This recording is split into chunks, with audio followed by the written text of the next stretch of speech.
Hello everyone, welcome to my YouTube channel. Today's topic is making of the Constitution of India. देखिए दोस्तों, हम संविधान कैसे बना इसको बिल्कुल शुरुआत से जानेंगे। शुरुआत में क्या हुआ, 1885 में एक आईएनसी बनी जिसे इंडियन नेशनल कांग्रेस कहते हैं। इंडियन नेशनल कांग्रेस 1885 में बनी थी। अब आपके मन में एक क्वेश्चन होगा कि ब्रिटिशर्स ने इंडियन नेशनल कांग्रेस को क्यों बनने दिया, क्या रीज़न रहा। इसका रीज़न देखिए यह था कि जो 1857 में रिवॉल्ट हुआ था, तो उस रिवॉल्ट को देखते हुए पार्लियामेंट और ब्रिटिशर्स को लगा कि ऐसा क्या हो गया जो लोग इतने ज़्यादा आग बबूले हो रहे हैं, क्या रीज़न रहा। तो ये था कि ब्रिटेन की जो पार्लियामेंट थी उसमें लोगों ने बात की कि ऐसा क्या हुआ, हम भारतीयों को क्यों नहीं समझ पा रहे हैं कि उन्होंने इतना बड़ा कदम उठाया है। तो उसका एक रीज़न सामने आया, लैंग्वेज। देखिए ब्रिटिशर्स इंग्लिश समझते थे और हम भारतीय हिंदी बोलते थे। तो उन्होंने इनको ये लगा कि शायद हम भारतीयों को समझ ही नहीं पा रहे हैं, उन्हें चाहिए क्या। तो क्यों ना हम इंडिया में ही एक ऐसा पढ़ा लिखा ग्रुप बना दे जो उनकी परेशानियों को समझे और उनका मतलब सॉल्यूशन निकाल सके। इसीलिए उन्होंने 1885 में इंडियन नेशनल कांग्रेस को बनाने की अनुमति दे दी, जिसकी स्थापना की थी A.O. ह्यूम ने, और वॉइसरॉय थे लॉर्ड डफरिन। ये ध्यान रखिएगा, ये इंपॉर्टेंट है, ये पूछते हैं MCQs में कि वॉइसरॉय कौन था उस टाइम पे। तो लॉर्ड डफरिन थे। 1929 से पहले भारतीय डोमिनियन स्टेटस मांगते थे। इसका भी एक रीज़न रहा। 1929 से पहले सभी भारतीयों को यह लगता था कि जो ब्रिटेन की पार्लियामेंट का एडमिनिस्ट्रेशन था वो बहुत ही बढ़िया था, लाजवाब था बिल्कुल। तो उनको ऐसा लगता था कि शायद ये जब भारत पे राज कर रहे हैं तो यहाँ पे भी वो वैसा ही एडमिनिस्ट्रेशन बनाएंगे, लेकिन ऐसा कुछ नहीं हुआ। तो भारतीयों ने 1929 के बाद से पहले तो डोमिनियन स्टेटस मांगते थे। तो डोमिनियन स्टेटस क्या होता है ये आपको जानना जरूरी है। सॉरी, डोमिनियन स्टेटस में दो सब्जेक्ट्स आते हैं, एक रिजर्व सब्जेक्ट, एक ट्रांसफरेबल सब्जेक्ट। तो रिजर्व सब्जेक्ट में जैसे जस्टिस, पुलिस, फाइनेंस, टैक्स, तो ये सब्जेक्ट ब्रिटिश के अंडर आते थे। और जैसे एग्रीकल्चर, एजुकेशन, हेल्थ, ये सब्जेक्ट आते थे आईएनसी के अंडर।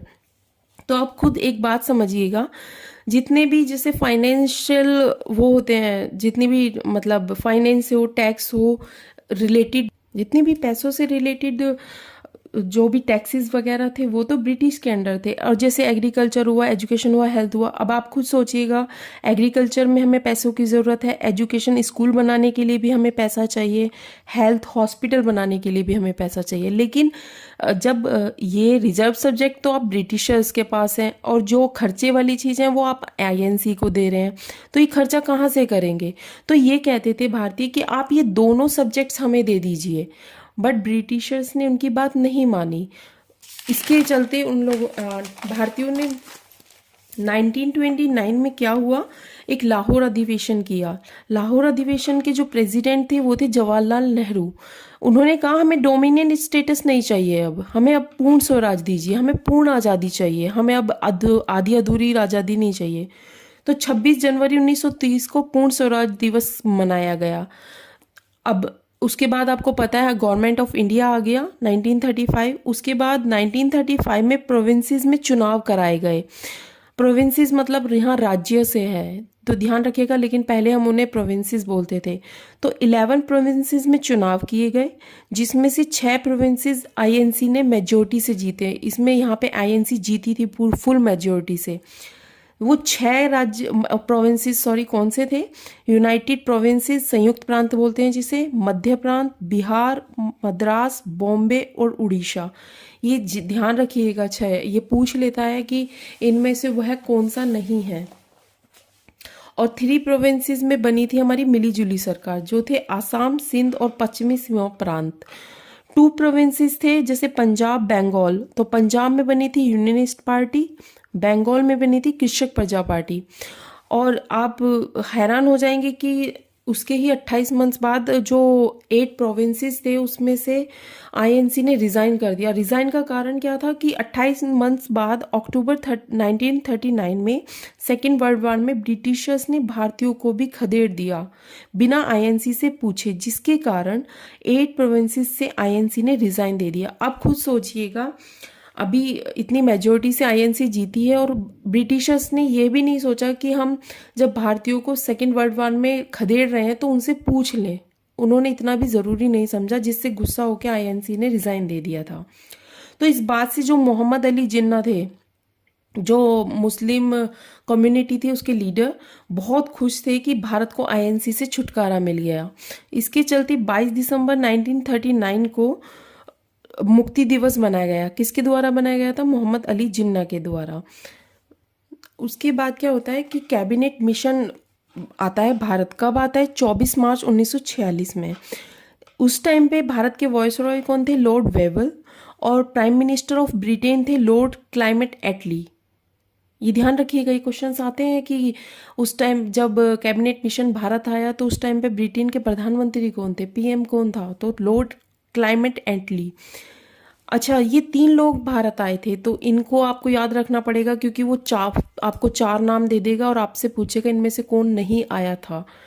तो इसकी एक ट्रिक है, SPA, Stafford Cripps, P for Patrick Lawrence, A for AV Alexander, जो लीडर रहे। तो इन्होंने कहा कि क्यों ना आप एक कॉन्स्टिट्यूशन असेंबली बनाएं। तो कॉन्स्टिट्यूशन असेंबली कुछ कैसे बनी थी? देखिए, 389 टोटल स्ट्रेंथ थी, जिसमें 296 ब्रिटिश इंडिया थे और 93 थी आपके प्रिंसली स्टेट्स जो नॉमिनेटेड थे। इन्होंने इसमें भाग नहीं लिया था। 296 को आपको 2 भागों में बांट दिया, 292 और 4, जिसमें ब्रिटिश प्रोविंसेस थे और चीफ कमिश्नर प्रोविंसेस थे, जिसमें ये 4 थे जो दिल्ली, अजमेर, बलूचिस्तान और कोर्ग, यहाँ पे थे ये लोग। अब देखिए वोटिंग मेथड क्या था, जो वोट हुए थे वो किस तरीके से हुए थे। सिंगल ट्रांसफरेबल वोट, मैं आपको किसी दिन बताऊंगी ये क्या होता है, ये एक प्रोसीजर है, वो मैं आपको पूरा बताऊंगी। 16 अगस्त 1946 को इसका रिजल्ट आया। रिजल्ट में क्या रहा? 296 जो थे डिस्ट्रीब्यूशन कैसे हुआ? 208 मिले कांग्रेस को, 73 मिले मुस्लिम को और 15 अदर्स जैसे सिख, ईसाई वगैरह जो भी थे, क्रिश्चियंस। इस दिन को हम डायरेक्ट एक्शन डे कहा गया। किस दिन को? 16 अगस्त ऑफ 1946 को हमने डायरेक्ट एक्शन डे कहा गया। ये क्वेश्चन आता है कि डायरेक्ट एक्शन डे किस दिन को कहा गया? तो 16 अगस्त 1946। देखिए 1 लाइनर क्वेश्चन है, ये भी बहुत ज़रूरी है। तो first meeting of constitution assembly कब हुई? 9 दिसंबर 1946, जिसमें मेंबर्स थे प्रेजेंट, 211 मेंबर प्रेजेंट रहे। इसमें एक टेम्परेरी प्रेसिडेंट बना था डॉक्टर सच्चिदानंद सिन्हा। आपसे पूछते हैं कि टेम्परेरी प्रेसिडेंट, वो आपको मेंशन करेंगे कि टेम्परेरी प्रेसिडेंट बताइए कौन था, जो 2 दिन के लिए बने थे केवल, वो थे सच्चिदानंद सिन्हा। जो नेक्स्ट मीटिंग हुई थी वो हुई थी 11 दिसंबर। देखिए 2 दिन का ही गैप आया है। और इसी दिन एक परमानेंट प्रेसिडेंट बना दिए गए doctor Rajendra Prasad. Vice president कौन थे? HC मुखर्जी। ये क्वेश्चन भी बहुत आता है कि हमारे फर्स्ट वाइस प्रेसिडेंट कौन थे? HC मुखर्जी। एडवाइजर कौन था? वो थे BN राव।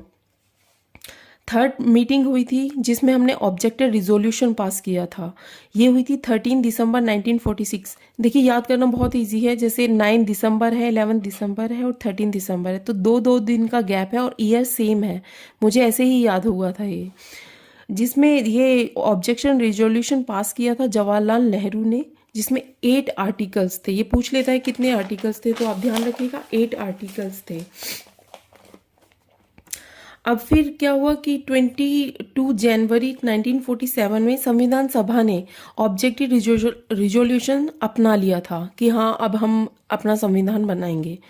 अक्टूबर 1948 में BN राव ने संविधान सभा का प्रारूप तैयार कर लिया और ड्राफ्टिंग कमेटी को दे दिया। आपके ड्राफ्टिंग कमेटी में कौन कौन मेंबर्स थे मैं वो आपको बताऊंगी आगे।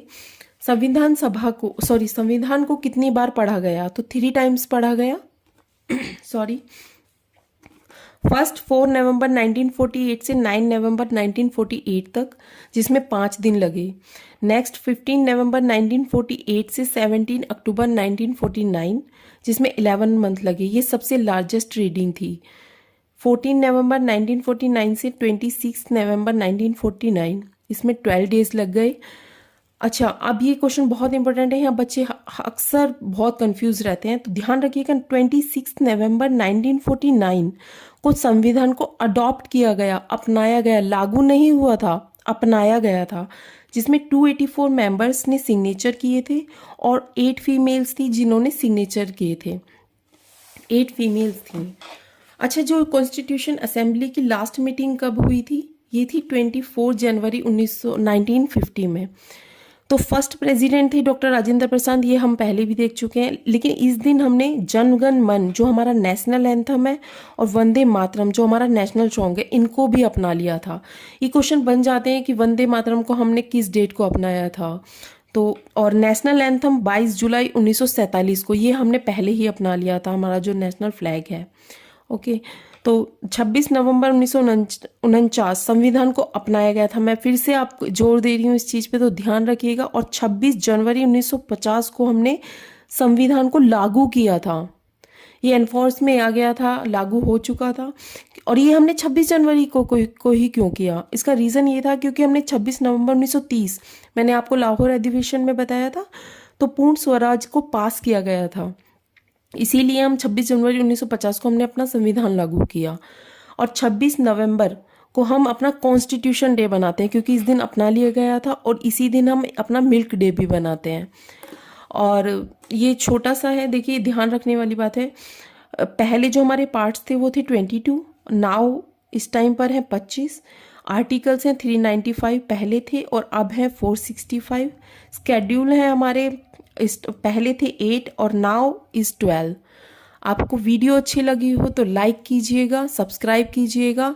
मैं आपको कल प्रेम्बल पढ़ाऊंगी, मैं आपको ये पॉलिटी पूरी तरह से ख़त्म कराऊंगी। आपको अच्छी लगी हो वीडियो तो लाइक कीजिएगा। अगर आपको और कोई टॉपिक पढ़ना है तो आप मुझे कमेंट कीजिएगा। Thank you so much.